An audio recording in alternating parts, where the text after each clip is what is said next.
getting that experience na valuing the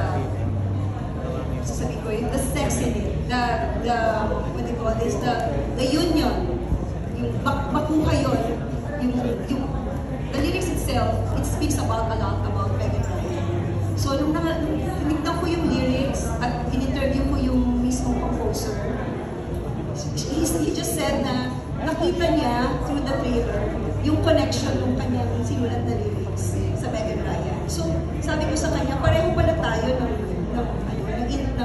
interpretation with the lyrics at the same time, the movie that I want to pursue. So in a way, dun sa konteksto na yun, pumayag siya na pahiram ng Teresa.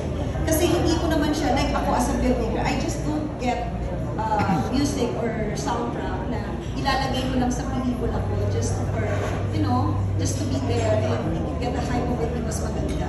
I wanted the connection, the unison of it, na makita yung connection ng music, ng story, ng characters, para mas maging buo yung experience natin, ipahatid yung mensahe ng